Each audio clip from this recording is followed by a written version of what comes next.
Is Patrick Walsh joining us from Buffalo, New York. Yay! First of all, Patrick, I'll take everybody behind the scenes for just a little bit. It is kind of hot here in our studio, just in general, and we always say, yeah, hey, I wish it was a little bit colder.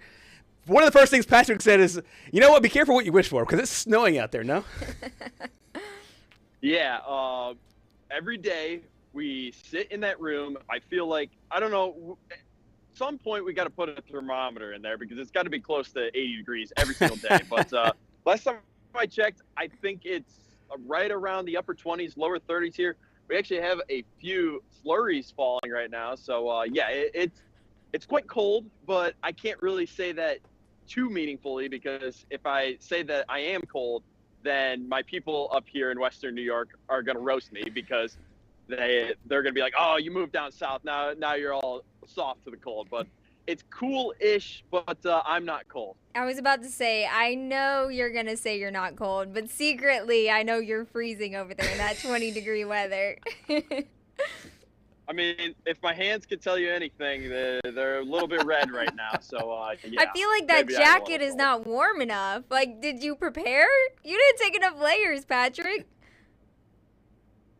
See, but here's the thing. Like, the media room inside the arena was quite warm. Yeah. So I was like, you know what? I'm like kind of I feel really good right now, so I might run back in there later and grab my coat. I have my coat on standby just in case I need it. But if you see me with my coat later, then you can imply that maybe I am cold.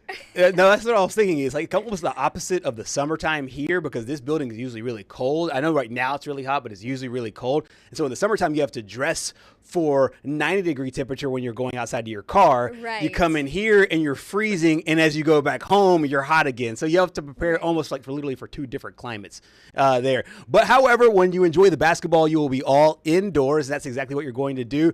The Georgia Bulldogs, one of the teams there in Buffalo, New York. Patrick, let's just talk some basketball here for a second. The nitty-gritty. This is one of your favorite times of year, I know. Big picture, what's the energy like? What's the atmosphere like? And how is it having the Bulldogs there in town?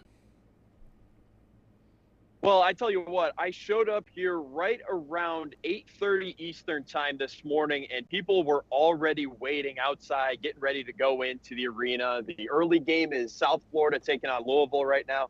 I believe that South Florida was down 10 at halftime, but you can already feel that the energy is there in and around Buffalo. And I've been able to watch this region every once in a while when the KeyBank Center here in downtown Buffalo hosts a first-round matchup. And it always seems like the fans come out in droves and they really support some of these teams that you might not expect them to support. But really the only basketball around here is you got to drive 2 hours to go to Syracuse, and the Buffalo Bulls aren't really good anymore because Nate Oates isn't there. But Georgia taking on St. Louis tonight, it's one of those more underrated matchups because you've got Robbie Avila taking on Samto Surreal. We've been talking a lot about Samto's ability to block shots throughout the season. Now, can he stay out of foul trouble? We'll dive into that a little bit more later on. But this is really a historic season, Gerhard, for these Georgia Bulldogs. Yeah, Georgia's not necessarily known, weirdly so, as a basketball power, even though there's so much basketball talent in the state of Georgia. Right. I know you were at Auburn a while ago. You were also at Tennessee, and I would figure both Tennessee and Auburn pick up a lot of Atlanta guys, Georgia guys in general. For sure. I think for the Bulldogs, they've been a power in football. This has to feel good for them in basketball as well to be able to have a legitimate chance to at least win one game. I mean, maybe two if they're lucky, but definitely one. Right, absolutely. And I think just when you look at the state of Georgia, kind of like when you look at the state of Alabama, the high school athletics are just in general crazy. You know, like they put a lot of effort into the high school athletics in those states. So I think, having a college now that has this basketball team that are doing good things, they're making a run in the NCAA tournament, can be cool for those kids that are in high school in those states thinking, oh, well, maybe I can actually go to my college state or my state college because look at what they're doing. Yeah, no question about it. Patrick, we'll go back to you for a second, specifically here on this team and on this matchup. I know there's certain individual players you've been watching. I know the big men will be one of them. We'll talk about them a little bit more in a second. But first, Wilkinson has been one of these players, I think, for Georgia where, hey, you need a bucket, you can go get a bucket. And Georgia has really great offense, but he helps provide that, I would think, that comfort knowing, hey, you got a guy that can go get it. Yeah, it's kind of weird because if you take a look at some of their more recent games, he hasn't really started. And part of the reason because of that is he's been kind of faltering down the stretch. I believe he has 2 less than 10-point performances in his last 3 games heading into the NCAA tournament. So that's got to be something that you just have to keep an eye on if you're Georgia here heading into this game. Obviously, St. Louis does have some really good guards that he's going to go up against tonight. But Wilkinson still is the leading scorer for this team. He has those 2 30-point games. It's just so weird to me that a guy of his caliber comes off the bench. Like He almost reminds me kind of like what we saw in the SEC this year with A.J. Storr over there at Ole Miss. Storr had so much potential, and I feel like if Storr does come back and start for Ole Miss if he comes back to Ole Miss next year, he's probably going to start for Chris Beard and company. Right. Jeremiah Wilkinson here, he could be one of those guys when you take a look at some of those matchups that could make or break the Georgia Bulldogs and see if they can get on to the round of 32. Yeah, no question. And I think you talked a little bit about his struggles so far this season and big picture. Do you think that those things come to light here and now that the lights are shining the brightest? Do you believe more in the regular season version of him that we got where he was a bucket guaranteed, or what we've seen kind of in the last little bit where he struggled a little bit now that the lights are the brightest here at the big dance? I think you're going to have to wait and see what happens in the first 10 minutes. And usually that's kind of like a feeling out period for both teams. When you watch an NCAA tournament game, and it's 2 teams that have never played each other in recent memory. They don't really know that much about each other. You have that kind of feeling out period, and you probably won't see too much scoring right off the bat. But I think however Wilkinson sets the tone here in those first 10 minutes of the game will determine whether or not he has that 30-point night, or if it's like recent memory where it sits right around 8 or 9 and Georgia has to start relying on some of those other scorers on their team. Yeah, absolutely. There is one person who has probably my favorite name in this tournament, my favorite individual name, not nickname, because my favorite nickname is also here in this matchup, but my favorite name in this tournament might be a guy by the name of Blue Kane. And Blue Kane, he's a beast for Georgia. First of all, name aside, Patrick, both Kane and Catchings here for this squad have been absolutely they've been unreal in the sense that they've played so well to their roles, and it's not been the loudest thing. You know what I mean? Like it says here, they've quietly really helped out this team. Yeah, and I feel like Blue Kane is definitely one of those guys. Whenever you get into this time of year, when we start getting into the NCAA tournament, you can have those guys that go unnoticed the whole season and then just have an absolute breakout performance in March, and they're etched into the March Madness lore forever.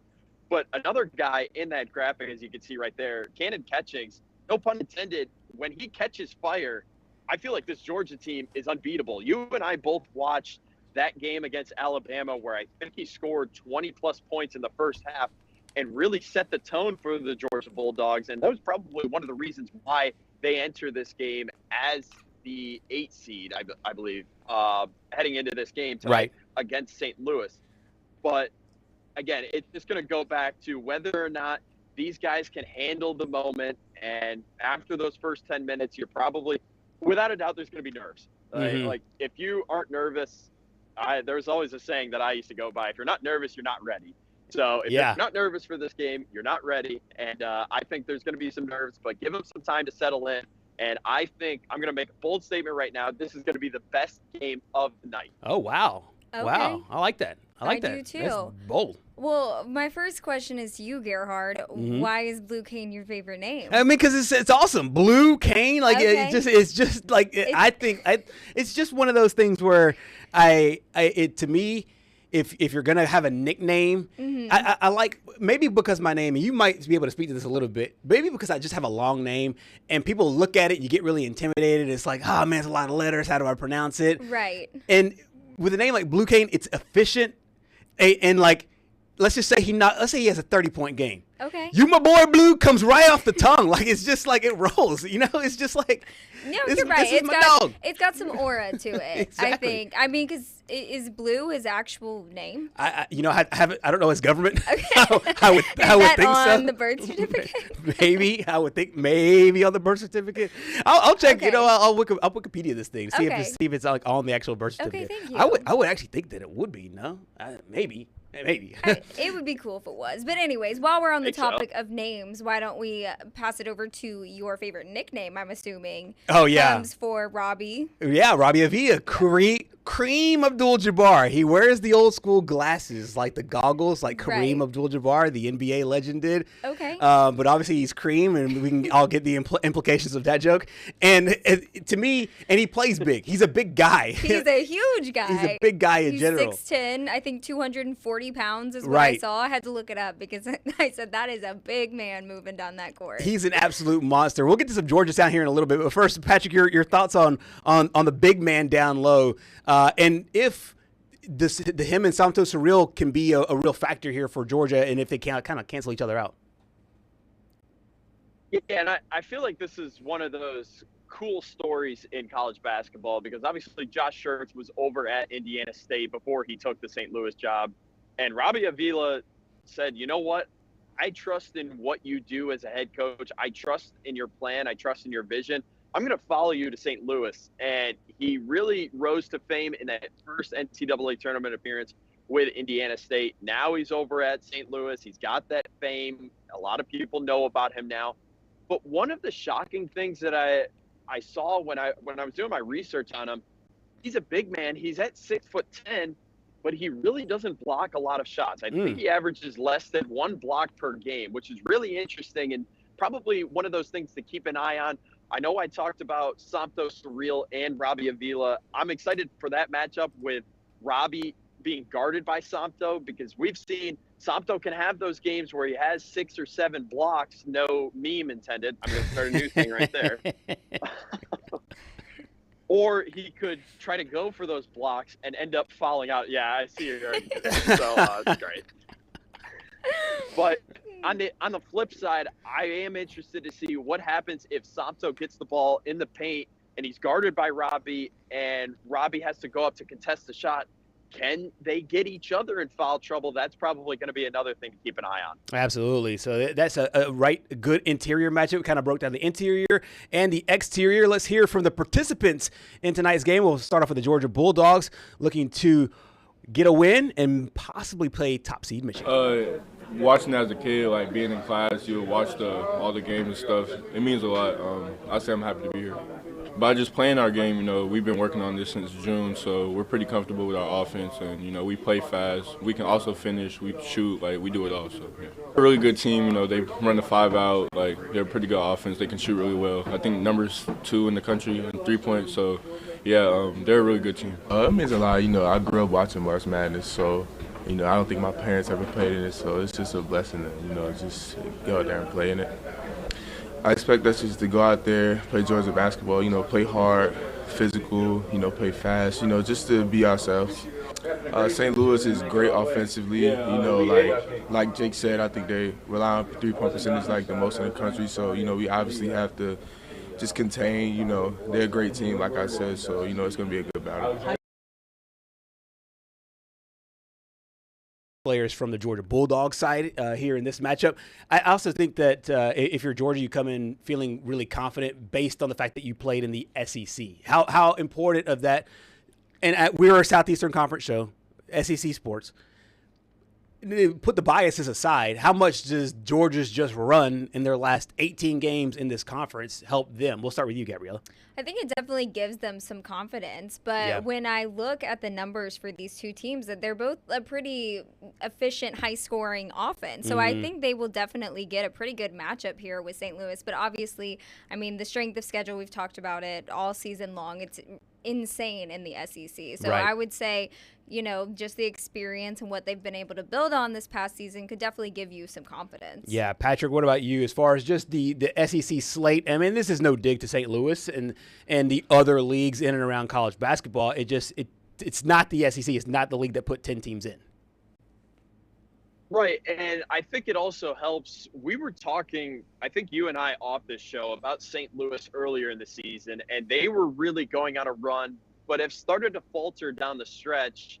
Meanwhile, Georgia, we talked about the non-conference slate. It really wasn't good. I think you said it was pretty close to like 300th in strength of schedule. So absolutely not tested by any means. I think their only true test was Clemson, and they ended up losing that game. Right. But now seeing as them down the stretch, won 5 of their last 7 heading into the tournament here. They dropped that game against Ole Miss, but I don't think anybody was truly beating Ole Miss until Arkansas, because there's no team more dangerous than with their backs against the wall, trying to play for their life and get into the NCAA tournament.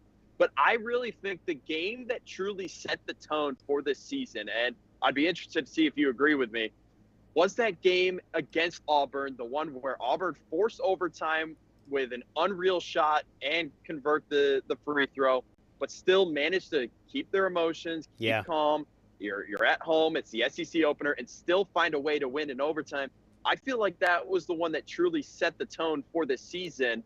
And if I'm not mistaken, this is Georgia's winningest regular season in program history. So they've got to have all of the confidence in the world heading into the tournament. Yeah, I think so too. They start off the non-conference part of the schedule really well, but then also, as you mentioned, when they got into conference, they showed game in and game out, especially that Auburn game, that they could keep up with the best of the best. We heard from the Georgia side, and before we go to break, let's hear from the Billikens players before heading into this matchup tonight. It's a big-time thing. It's something you dream about, playing at a young age, growing up.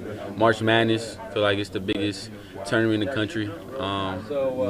It's a couple of our first time in the family to, go to March Madness, so it's big time. Yeah, I mean, of course, take it all in, but there is a lock-in standpoint to it as the game gets closer. But you do want to soak in and take everything in as you can, because sometimes it's a once-in-a-lifetime type of thing. So, nah, for sure. I mean, we didn't end the regular season and the conference tournament as we wanted to. We obviously wanted to come out with the chip, but that definitely gives us some motivation going into March Madness. And, we kind of know what we have to do, some of our weaknesses coming to the tournament, and kind of, focus on those and be better at them for the tournament.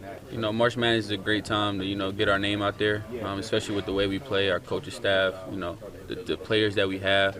I think it's a remarkable opportunity to go out there and show what we're capable of, not just for St. Louis, but also our conference. I feel like you said, we got a very underrated conference.